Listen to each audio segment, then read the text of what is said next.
Blog Talk Radio.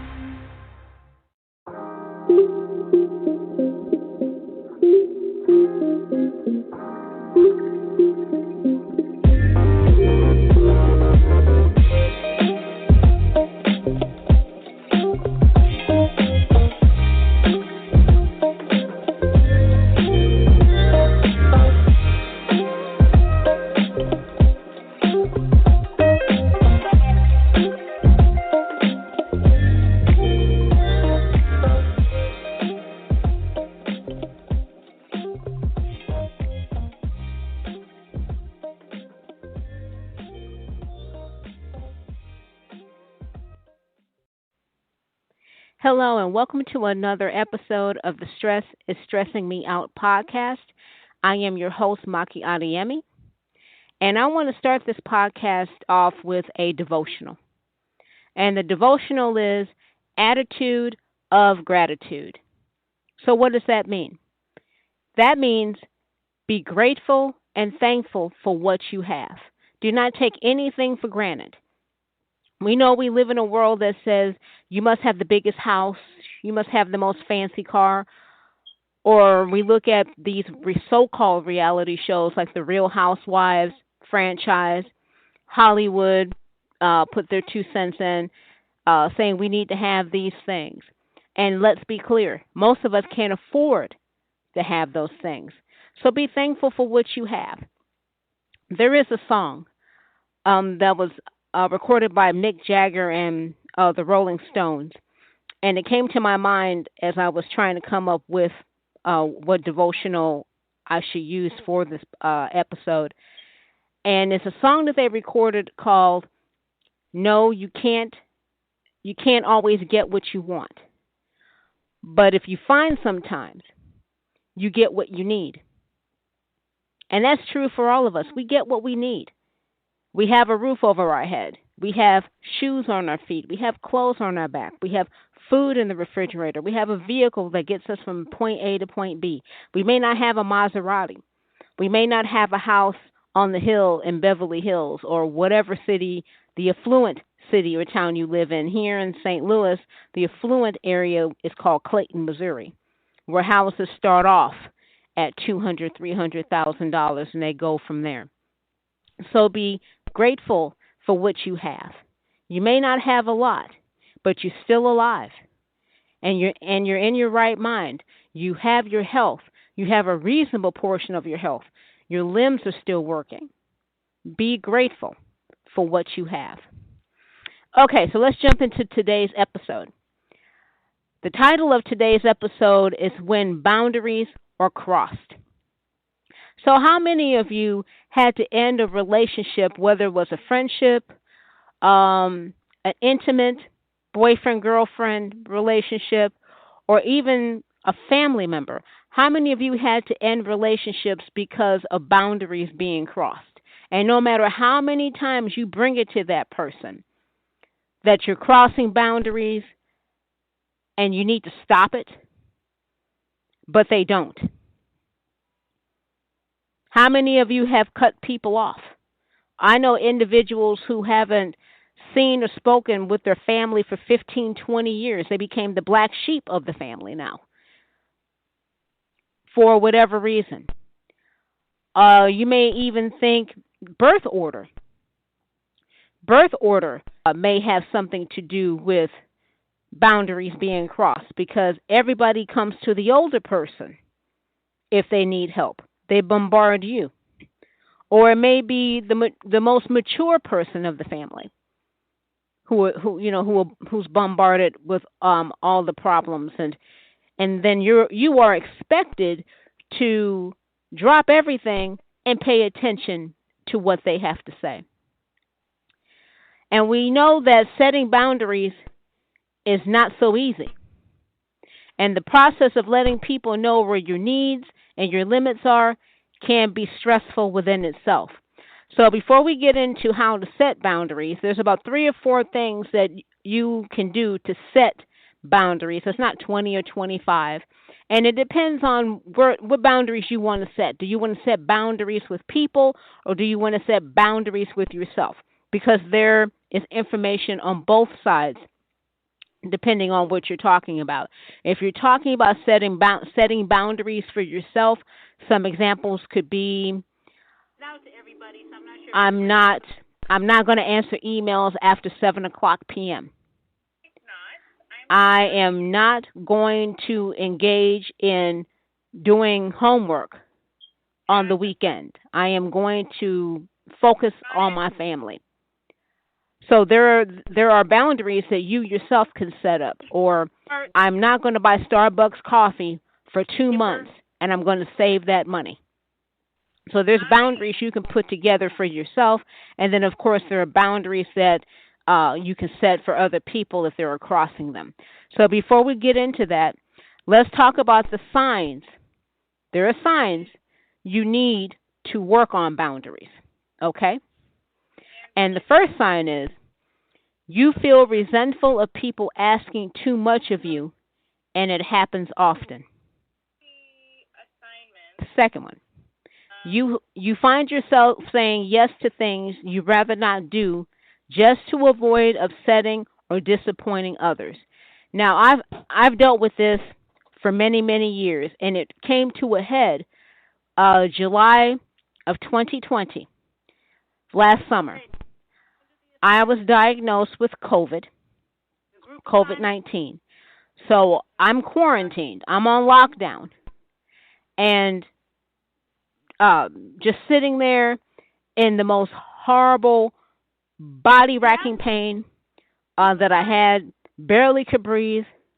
And I had an individual of my family who knew I had this, but still wanted me, of all things, to go and put lottery numbers in for them, to actually break quarantine and go up the street and put lottery numbers in for them. This person lives in Illinois. And like I said, if you know anything about St. Louis, all you have to do is take the Popular Street or the East Bridge take it east, and you are in where we call East St. Louis, which is in Illinois. So this person was in East St. Louis, not that far away. You still have to come across the bridge, but they weren't that far away. So they would call and ask me to put numbers in for them. And here I am so weak, I couldn't even bring myself to chew a sandwich. It took me so long to release the bite. That's how tiring having this disease was. And I don't wish COVID on my worst enemy. It was the most I have ever felt sick. And I hope I never have to deal with it again, excuse me. But yet that boundary was crossed. I told you that I'm sick. You know that I'm ill. So you're asking me to break quarantine and go up and get lottery numbers or lottery tickets.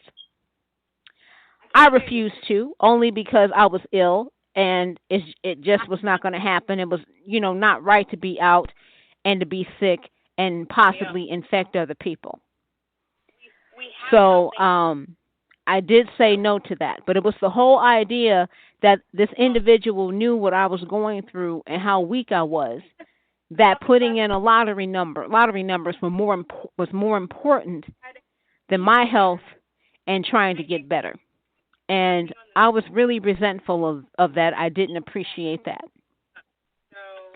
Okay, so the next sign is that you find yourself feeling resentful, like I just said, because you are doing more for others than they are doing for you. And I'll even add this caveat on the end, or themselves. How many of you have people or individuals in your life who always come and ask you if you can do A, B, C, and D for them, but yet they're not doing anything they could do it themselves, but they want you to do it? They want you to drop everything that you have to do or everything that you are doing in that moment in time and take care of their needs. They won't do it themselves. And I'm speaking roughly of family. And we have a lot of people who believe that you're a family member, so you shouldn't have a problem doing this for me. That's crossing boundaries. Okay, the next sign. You tend to keep most people at arm's length because you are afraid of letting people get too close and overwhelming you. A lot of people just shut down and don't be bothered with anyone. Now, I haven't gotten to that point yet where I'm going to, cut people off or limit my, contact with them, but I haven't stopped letting people get close to me. That hasn't happened, but a lot of people have put the brakes on people getting close because of that situation. Okay.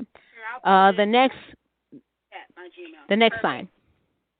The stress you feel from disappointing others is greater than the stress of doing things that inconvenience or drain you in an effort to please them. I do know that this one family member, this is the same family member that asked me to go put lottery numbers in while I had COVID, while I was fighting COVID.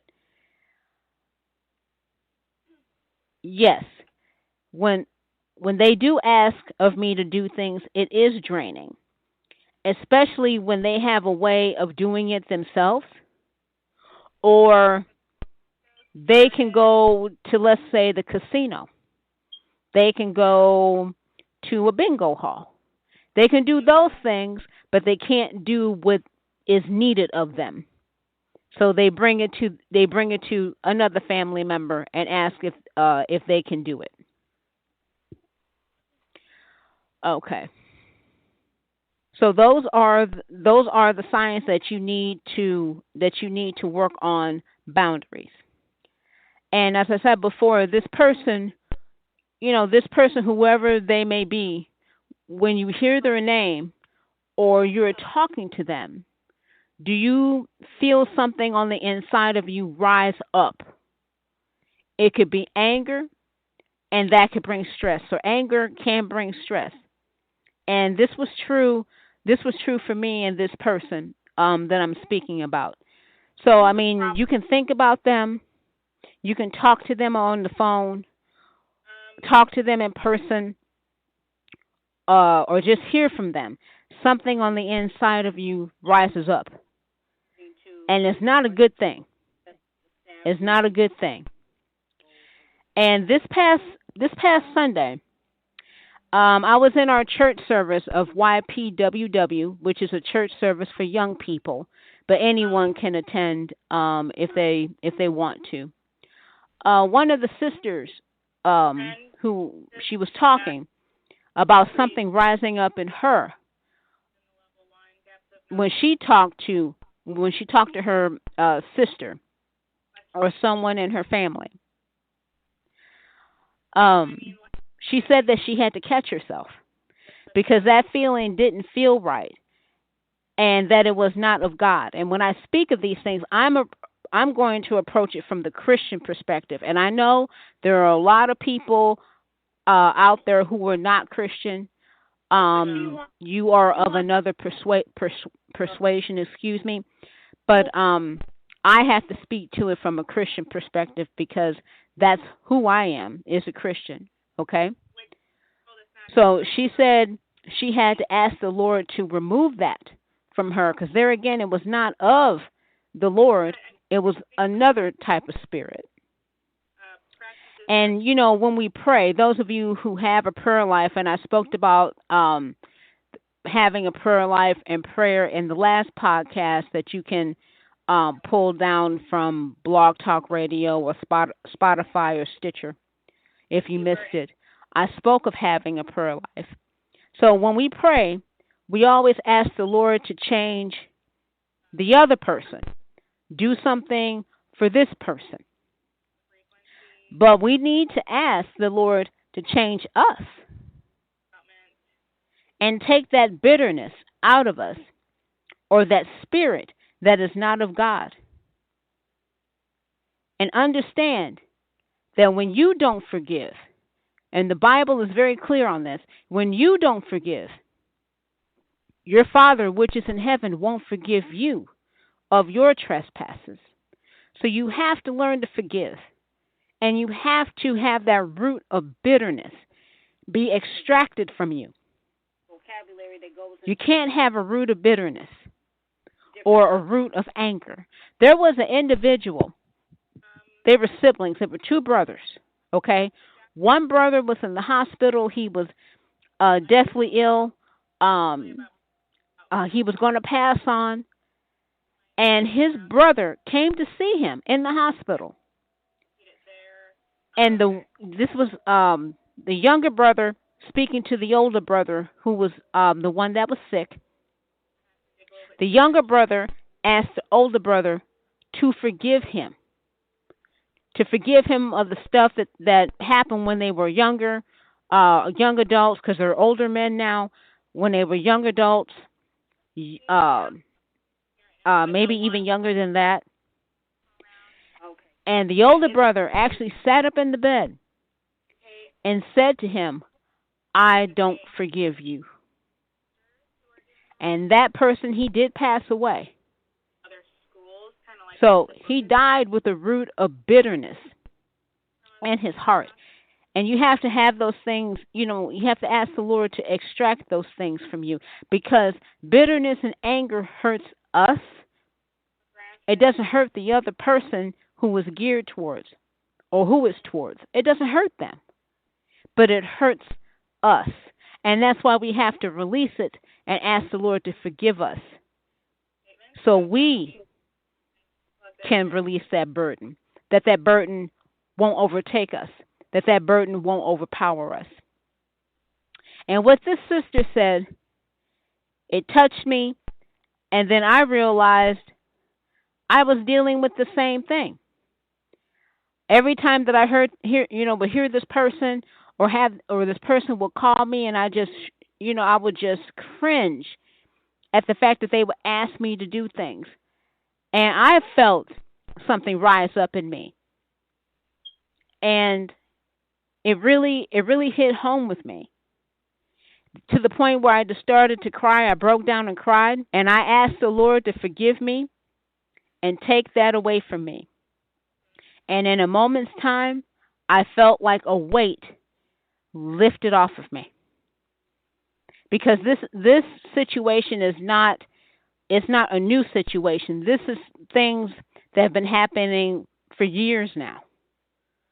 These boundaries being crossed for years, and even when I call them on it, the boundaries are still crossed.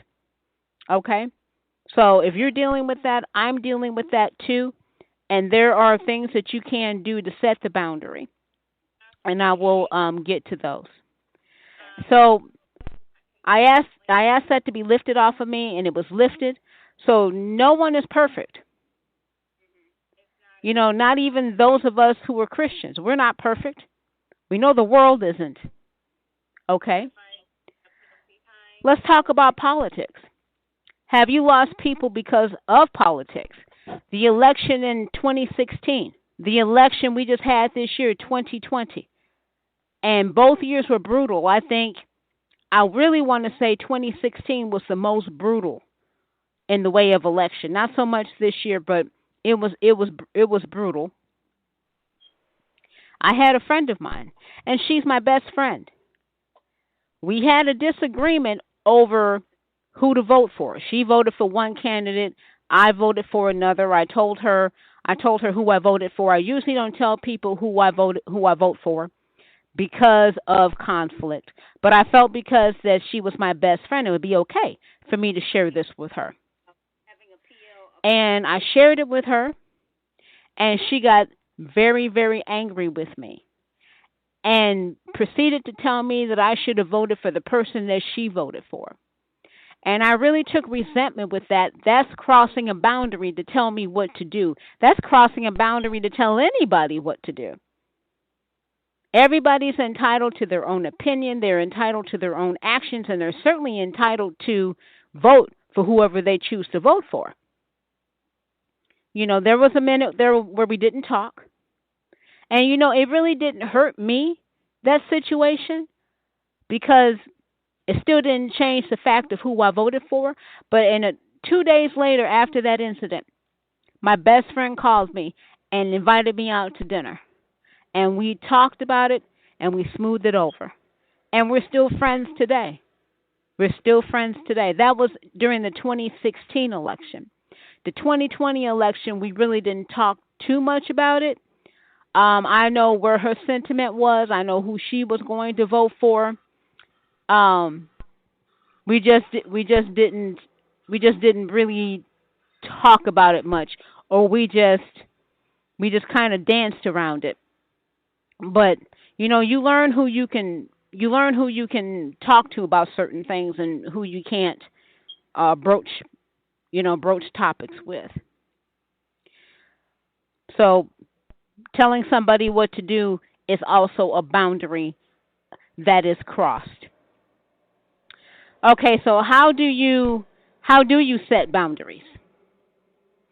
Okay, so there are several ways you can set boundaries. I'm pretty sure there are more than just these ways here.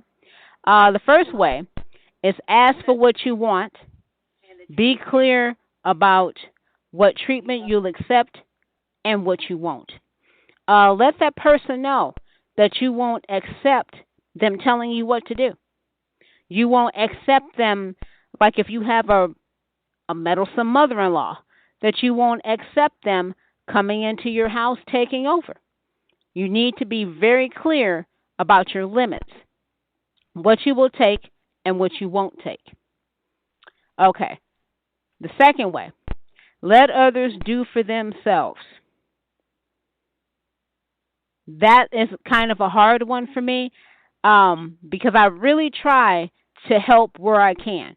I try to, find information that may help them, but sometimes boundaries are crossed and people take advantage of the situation.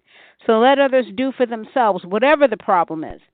They got themselves into it, let them get themselves out. I'm not saying, don't be supportive of them, but, don't take it upon yourself to be the one to have to solve the problem.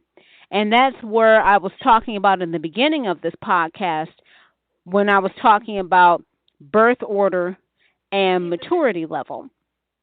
What role do those two things play when we talk about one sibling or one individual being the one that problem solves everything? Okay, they're the go-to person. They didn't set out to be that way, but it just happened that way. So let others do for themselves. Let them get themselves out. Let them be resourceful and figure out a way to get out. Okay, the next way. Don't back down. Don't back down. When you give them, you clearly tell them what you will accept, what your limits are. Don't back down. No matter if they even if they do try, because they will try you. I'm a school teacher, and I teach freshmen, ninth graders. They will try you to see how far they can push you. And that's the same thing with individuals. Don't back down. Just like the song by Tom Petty, I won't back down. I won't back down. Okay? Another way, be consistent. Don't give in one day and then change the next time. Maybe you'll give in and say you'll do it one more time for this person, and then 2 days later you say, no, I'm not doing it anymore. Figure it out yourself. That's wishy-washy. That's double-mindedness. Okay?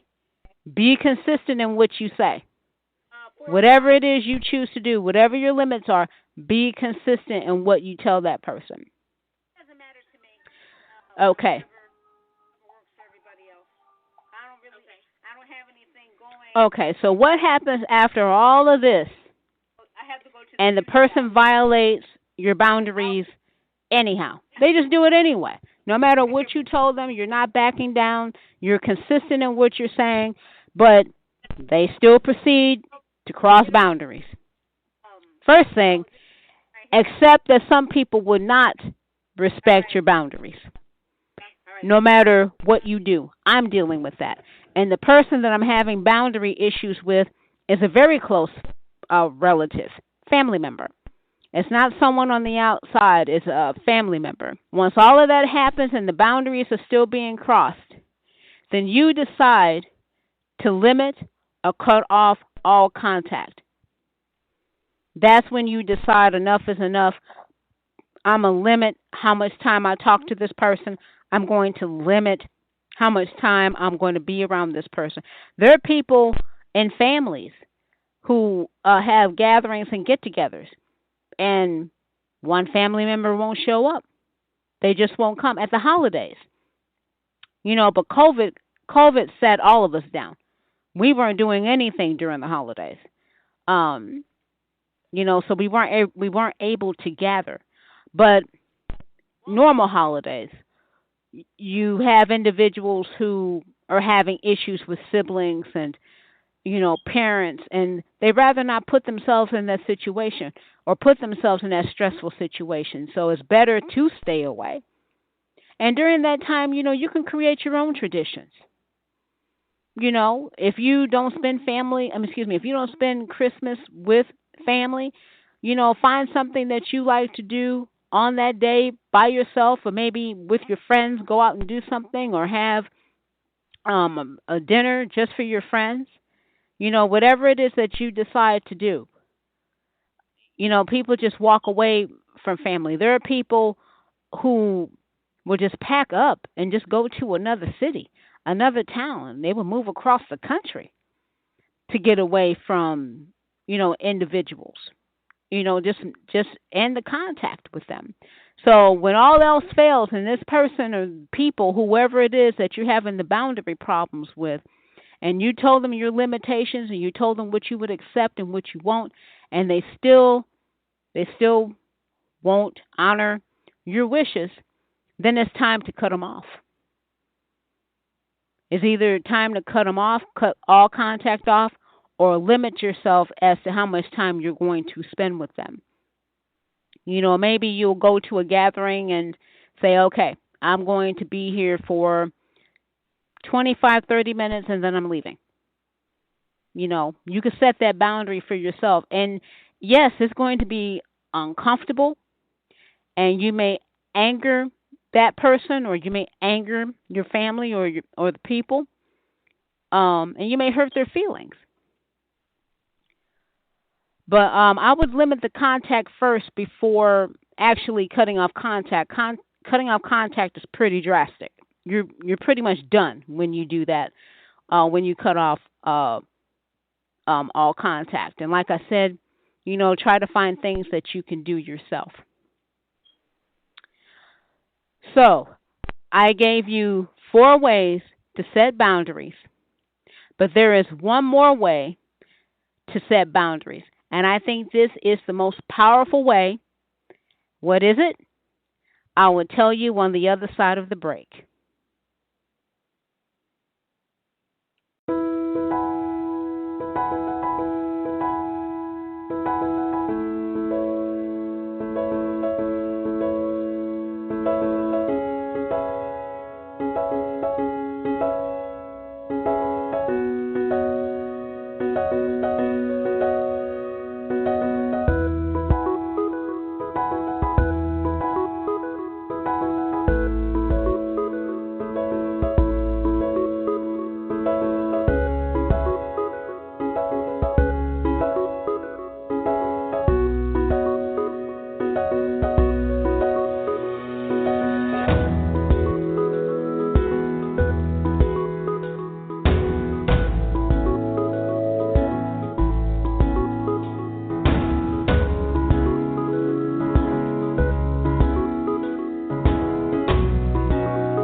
Before the break, I was teasing that there is a more powerful way to set boundaries. It's simple, yet I think powerful. Start saying no. No excuses. No excuses necessary. If asked for an explanation, remember that you really don't owe anyone an explanation. It is what it is. Just say no and be firm with it when you say no. You can say it doesn't fit my schedule. That's perfectly acceptable. I started to say no in certain situations. I don't like I said I don't mind helping people out, but I found that saying no was so refreshing, and it just takes the weight off of you. And either that person will accept that no, or they're going to have a problem with you saying no, or they're going to guilt you into doing it. This person, who basically like to cross boundaries. When any of us say no, there's eight of us. Okay, when any of us say no to this person always said they always would have this line or they will always say that you need to stop being that way. You don't know if next time you may need help and you may need someone to help you. So there are a lot of people who are, in the words of Dave Ramsey, because this is not my phrase, this is his, and I'm giving him props for it. They are, you know,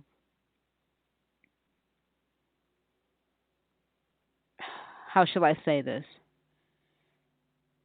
They are stewardesses or stewards of guilt trips. They will lay a guilt trip on you if you decide, whatever it is, not to give them money, not to go put lottery numbers in, or whatever it is. They try to guilt you into doing it and make you feel bad that you said no. But when you do say no, be firm with it. It may hurt them, and I felt bad about saying no uh, to my family members or to this person. I felt bad about saying no, but not when they had a means of doing it themselves. That I had to stop everything that I was doing and tend to this while they just sit around and wait for the results to come to them. Okay? So say no. And I think saying no is very powerful. You have to practice saying it, and it sometimes it doesn't feel good saying it. But if you want to get the point across that you're really serious about your boundaries being violated and boundaries being crossed, I think no is the best thing that you can say, even if it does hurt someone's feelings or it does hurt them. But don't let them guilt you into doing it. Still say no, even after all of that, and they still want to give you a guilt trip story. Still say no and hold firm to it. You know, now it's not on you, but it's on that individual. So, tell me your thoughts. Tell me what you think. You can tweet me at it's at stressingism. And you can email me at sismo1875@gmail.com. You can also find this podcast on Stitcher, Google Plays, TuneIn, Spotify, and of course, Blog Talk Radio. So let not your heart be troubled. Until next week, relax.